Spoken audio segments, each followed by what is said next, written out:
Good morning, everyone. Welcome to your holiday edition of the weekend webinar. We're going to keep this very close and tight because it is a holiday weekend, and just going to go over a few things in regards to the previous week and the week ahead. Just a recap from last week. Markets ended the week mixed with weakness in the Nasdaq and the S&P 500 and a small gain in the Dow. The S&P 500 is on track for one of its worst years since 2008. Crude oil saw a gain to end the week, closing by that $80 level resistance as the EIA report came in showing crude oil inventories well below expectations. Traders continue to discuss those hawkish comments by former Fed Dudley, stating that markets that are optimistic could only result in central banks tightening more aggressively. On the economic side, the GDP came in higher than expected at 3.2%, which could offer the Fed more convenience to raise rates further, as the economy continues to stay strong, particularly on the labor side. We also saw strength in the consumer confidence breaking higher than previous expectations. The PCE price index came in at 5.5%, lower than the previous level of 6.1%, showing that prices continue to cool off. Adding to the mindset of the inflation, adding to the mindset that inflation, the peak continues to build on more and more traders and economic mindsets.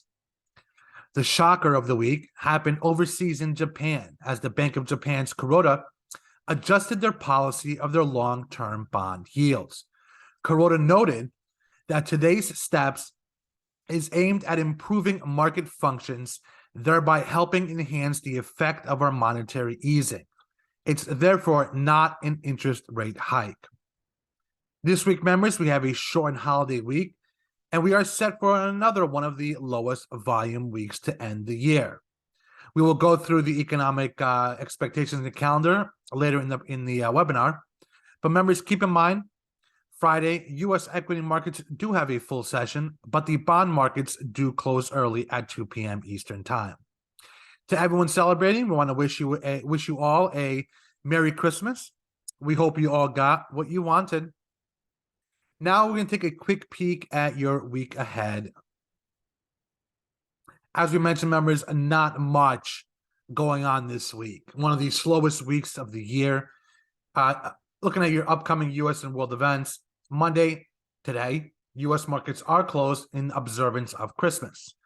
Tomorrow, we have your international trade in goods, as well as overseas Japan industrial production. Wednesday in the U.S., we have the pending home sales. Thursday, we have some headlines out from the EU M3 money supply, and the ECB is publishing their economic bulletin. On Friday, the U.S. Chicago PMI, farm prices, and members, keep in mind the bond markets do close early. Company events for the week, not much on the agenda, as you can see as well on your top conferences. Looking at your economic calendar for the week. Today, Monday, we are closed for observance of Christmas. Tomorrow, we have on tap some home numbers with your Case-Shiller HPI, as well as your FHFA HPI. We also have your wholesale inventories at 8:30 a.m. Members, disregard this API crude oil data. This does get shifted to Wednesday because of the market close for today. On Wednesday, you have your pending home sales index at 10 a.m., followed at the end of the day for the oil traders, your API crude oil data at 4:30 p.m. Thursday, we have, as always, initial jobless claims. We have your EIA nat gas report, as well as your EIA petroleum report. Keep in mind, members, that petroleum report typically is on a Wednesday, but it does get shifted due to the market close today.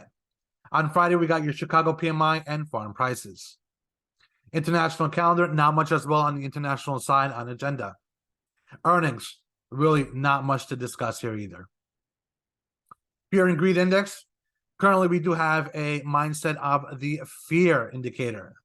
For the past week and a half, the mindset has been on that side. So we are watching this closely.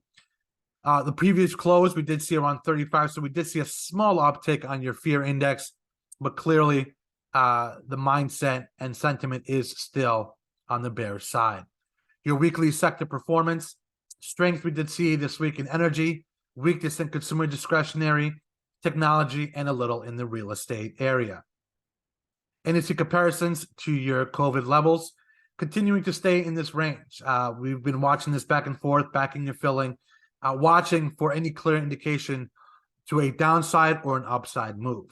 Unemployment rate chart, your year-to-date percent returns. So we are watching energy continue to take hold on the strength side. Heating oil saw an uptick of about 6%.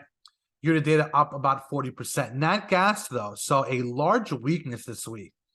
Previous at above 70%, ending the week at 37% on nat gas. One other strength that we've seen, gasoline. Gasoline is up around 19%. Previous was up around 7%. So we did see an uptick in gasoline. The weakness continued to be in lumber. The NASDAQ, cotton, and coffee basically have not moved throughout the year. Your AAII Investor Sentiment Survey, first time we saw a downtick in the bullish mindset and a pretty large uptick on the bearish side.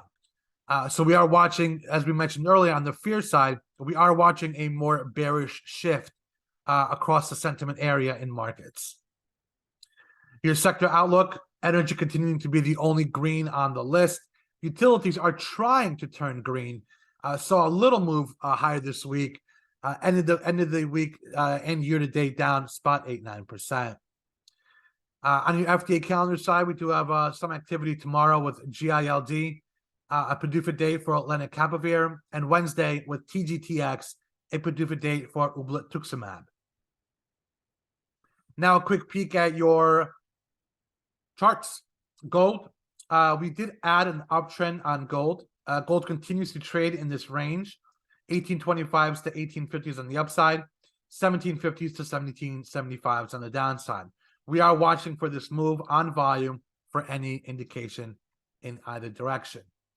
Your SPY daily, members, no changes to the chart. If you can look at this chart, it basically ended on a week of nothingness, nothing going on, staying and building a little pattern here that we'll be watching very closely. We do have previous gap fill that we mentioned over here. So we are watching for any indication in any directional move this week. Looking at your NASDAQ daily, no changes to the chart. Once that test we saw here, members, that was a clear indication of a reversal move. So we are watching this, building a base right by these lows. So we are watching this very closely to see if this level is broken on the downside, or do we build a base similar to the beginning of November where we had that upside move. SPY daily with moving averages, Triple Q daily with moving averages, IWM daily with moving averages, and your 10-year yield daily with moving averages. 10-year yield daily, a little more explanation. No changes to the chart, members. Once that downtrend was broken, we saw strength continuing, especially after the comments out by the BOJ. We mentioned last week that we continue to see a base being built here.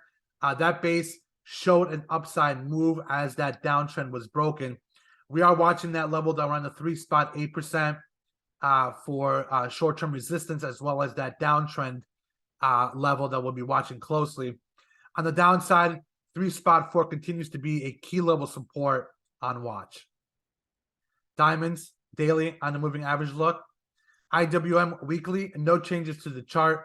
Once that uptrend was broken, members, we did see that weakness ensue.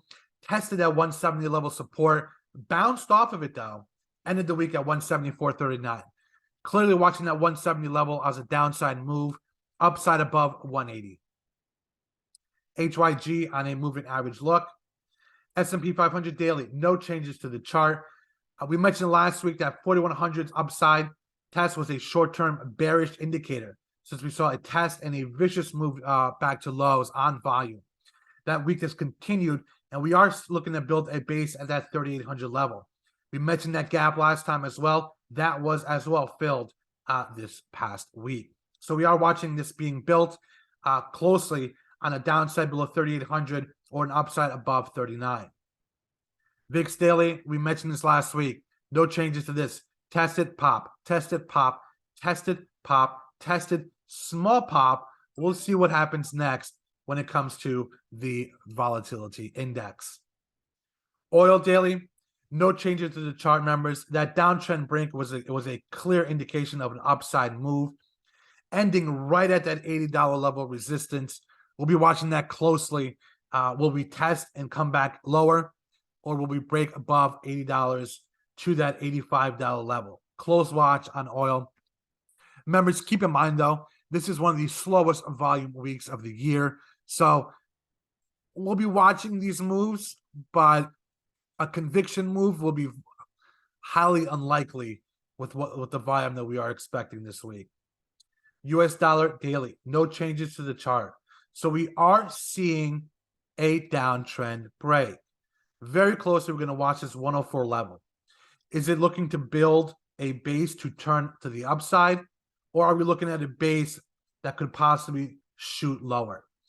We're watching this very closely, as well as we are seeing a downtrend break. So we're going to watch this close to see if this continues to the upside, or we see that weakness ensue lower. Bitcoin, not much to even say on Bitcoin. No changes to the chart, no changes to the content. Like we've been saying for a while, we are in limbo land in regards to the Bitcoin. SMH daily on a moving average look. So members, just wanted to give everyone a quick look in a weekend webinar on your holiday weekend. As you can see, members, not much on the agenda for the week. When it comes to this week, we are watching any of this economic data. Keep in mind, members, it is one of the slowest weeks of the year. So we do not anticipate any conviction moves, but with this year, who knows? When it comes to any commentary in regards to this, we are waiting to see. We still have the possibility of a Santa Claus rally. We have a full week ahead of us. Correction. We have the rest of the week ahead of us. Friday markets are a full session, so we do have 4 full days going into the end of the year. Will we see a Santa Claus rally? Who knows? But typically, a lot of traders do mention that this is the week to see it if we do, because it is the last week of 2022. Members, we're going to do a quick look at our end of the year newsletter. We sent this out to all our members as well. Just an update of what's coming in 2023, what was done in 2022. We'll do a quick recap of each. Members, we hope everyone has seen our new modern and updated website with our new logo. We're very excited about that. We did install our new affiliate program with our own dedicated affiliate website. We do offer affiliate programs at 25% to a 35% tiered level. We do appreciate all the members who have utilized the affiliate program. We appreciate that very much. Some news desk updates that we worked on. We did fix all the scrolling features that we've had in regards to the news desk.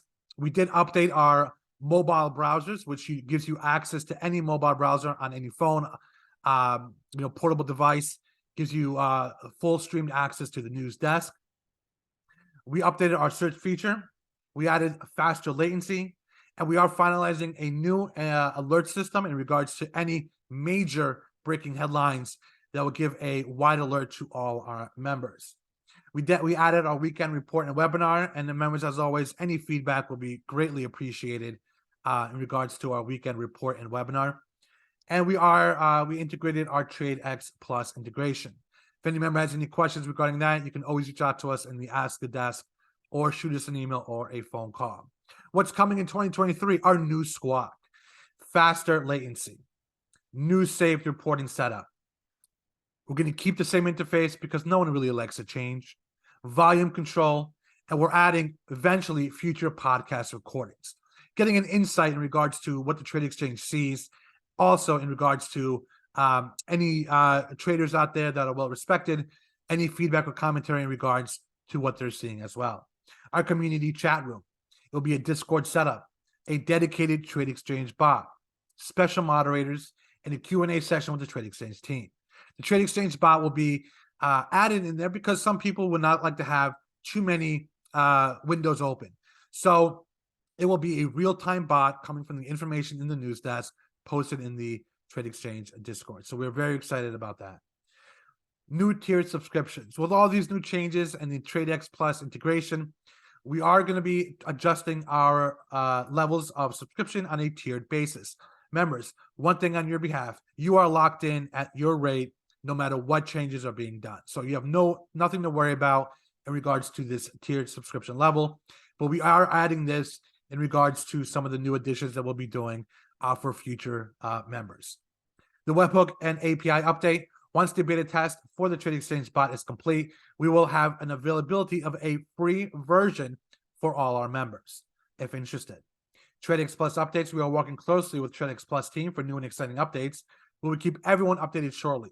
Looking to do some end-of-day reports, getting a breakdown of insider purchases, sales, all that type of stuff. We're very excited about that stuff because a lot of people love a little more extra input in regards to their positions, or if anything is done by an insider, or much more. Some trend analysis, I guess you can say. And new collaborations. As always, we try to build on our collaboration side to enhance the ability of our members in regards to their trading capabilities. So we always try to do what we can in regards to that. Members, want to thank everyone for joining us on the TradeXchange Weekend Webinar. Happy holidays. Merry Christmas to all those that do observe. And we'll see you all first thing tomorrow for the pre-market prep. Check the news desk, everyone, to get yourself ready for the open on Tuesday. Thank you. Enjoy. TradeXchange out.